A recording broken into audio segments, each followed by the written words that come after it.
Okay, hi there and welcome to this knowledge tutorial looking at paper 1, the Western Front, and this little vodcast is going to focus on the trenches.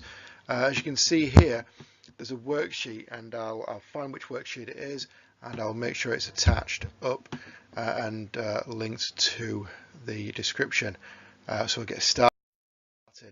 First off, what was it like in the trenches? Well, the first thing to understand is really the trenches were designed to protect soldiers from artillery fire and machine guns. The first battles of 1914 were fought on open ground, but once both sides had gone into a stalemate, it was necessary to seek cover from artillery and machine gun fire because being out in the open was just, it was a death sentence.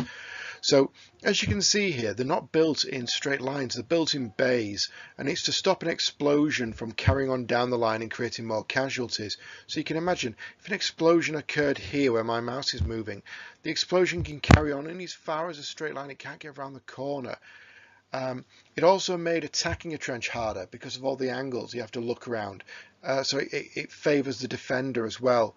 And you would have a series of trenches, the front line, the support, the reserve and the communication trenches in between, so everything was interlinked to support that defensive measure.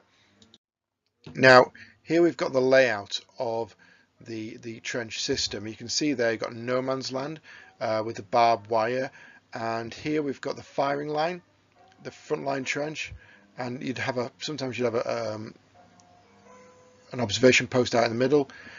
You then got the support trench, and here you got the reserve trench, and you've got communication trenches in between, and you'd have a hidden access point further away. And as you can see here, for us there will be dressing stations just off the front line area. So if we move forward, why did it make a difference to moving the wounded? Well, one issue was getting the wounded out of no man's land would be difficult due to the risk of enemy fire. The trenches could be difficult to navigate, and especially at night. And also the landscape of no man's land was often littered with craters, some filled with water, and therefore it made carrying the wounded extremely difficult. And in fact, in the Battle of the Somme, we had a situation in which both sides had a ceasefire while they moved wounded because it was simply so many of them and they knew it would be so difficult otherwise. So another point was the trenches weren't very big. Once you got a wounded person from no man's land into the trenches were not very big. They were quite narrow, so movement of wounded was especially a challenge, and especially when within a battle situation you had wounded going one way, but also reinforcements and supplies moving the opposite way. And in battles like the Battle of the Somme, where casualties were on a large scale, 38,000 wounded on day one alone, this slowed the entire process down with regards to the wounded, and it made the tight spaces of the trench system even more packed. One of the most famous images of the Battle of the Somme is this young man here who died not long after this footage was taken.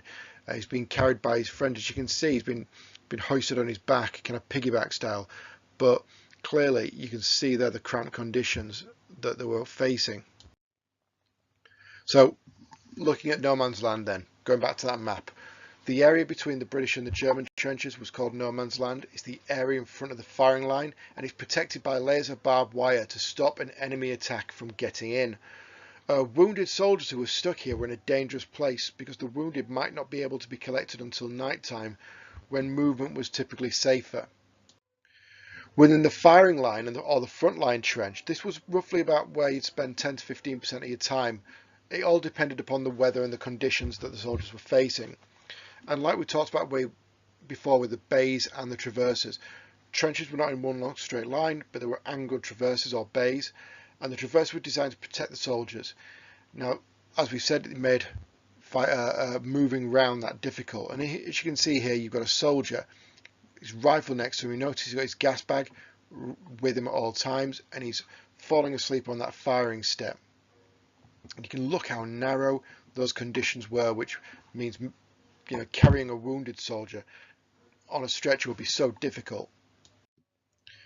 The support trench was about 400 to 500 meters behind the firing lines, and it was designed to make frontline troops have all the ammunition and supplies they needed. So it's really, as it says, it's support. The reserve trench was an area designed to allow troops and supplies to be moved towards the front line if the enemy attacked, and you'd spend about a third of your time there. It was further back than the support trench. It was still within artillery range, but it wasn't going to be as dangerous. And you can see this from this image here about the way in which these soldiers are kind of talking and relaxing. The final element is the communication trench, and these were at right angles, i.e. perpendicular to the other trenches, and it was a system designed to connect them together. And it was so that supplies, changes in troops and the removal of wounded could be done. And this was to stop them from having to climb up over and in between the firing of the frontline trench support and reserve.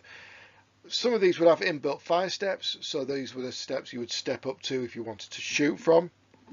And they were designed to offer another form of defence. In some cases they would angle out into kind of dead end positions, and that was so that if an enemy force did access it, then they'd get lost, they would be taking wrong turns, etc. Well, hope this has been useful. Any comments or queries, please comment below, and thanks for listening. Bye.